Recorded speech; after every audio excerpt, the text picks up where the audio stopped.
Ngayong araw guys, na-invite nga pala ako maging judge dito sa Lupao Nueva Ecija. Kasama ko yung mga tropa natin.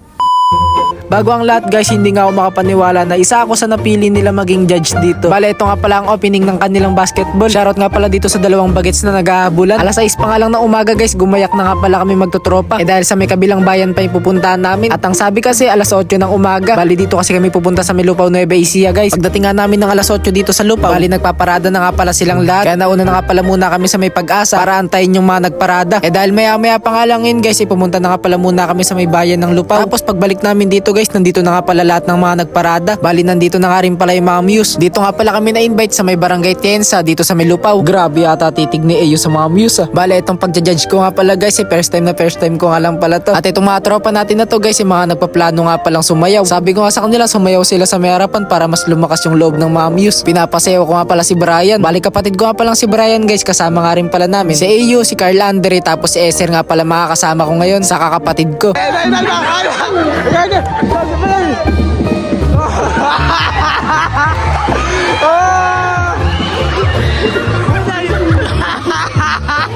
Ay naapo, bigla pa akong naitulak. Inaya na nga rin pala ako ng Muse. Eh nga guys, napipilitan na ako pero hindi ako marunong sumayaw. Grabe guys.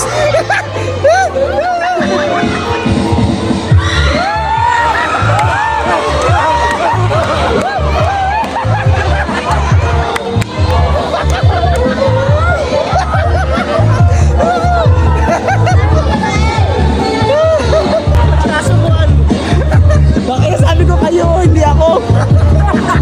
Ay naapo, sabi ko sa kanila sila sasayaw, hindi ako. Then ito nga pala guys, isa-isa na nga rin pala magti-tiktok ang mga Muse. Ang Barangay Tienza nga pala guys ay meron nga pala silang hanggang 7 zone. Hanggang zone 7 nga pala ang meron sila. Grabe nga tong Muse nila ng zone 7. Tapos yung mga backer, akala ko mahihain tapos nung sumayaw yung Muse nila. Aba ganadong-ganado pala. Ito si Eyo napapatiktok na rin. Hindi na nga rin pala nagpauli ang mga SK. Then ito na nga rin pala guys, nakapag-award na nga rin pala ng Best in TikTok. Bali zone 7 nga pala ang nanalo. Bali yung zone 7 kanina, midget nga pala yun. Tapos sa may junior naman, ang nanalo naman ng Best in TikTok, ito nga palang zone 2.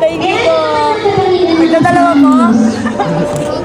Then ito naman guys, rarampa na nga rin pala yung mga Muse. Zone 7 may pakindat pa. Dahil nga pala sa may pagja-judge ko guys, first time ko nga lang pala. Kaya sa may katabi kong kapwa ko judges, napatanong na nga rin pala ako. Then pagkatapos nga palang mga rumampa guys, nagpicture na nga rin pala kami ng mga judges. Kasama nga pala nag-invite sa akin dito si Ma'am Carol, na isang SK chairman dito. Then binigay na nga rin pala yung mga certificate nilang lahat. Then nagpicture na nga rin pala kami. Then tinawag na nga rin pala bawat isang judges, bibigay na nga rin pala ang certificate. Then tinawag na nga rin pala ako. Grabe Nes. Maraming salamat po sa pag-invite SK Chairman Carol. Maraming salamat po mga SK Kagawad. Then maraming salamat din po sa mga tao rito guys. Maraming salamat po sa inyong lahat sa pagtanggap sa amin. Maraming salamat po sa binigay nyong tiwala. Bale hanggang dito na muna itong video natin na to guys. Maraming salamat sa inyong pagsama. Next naman, diba?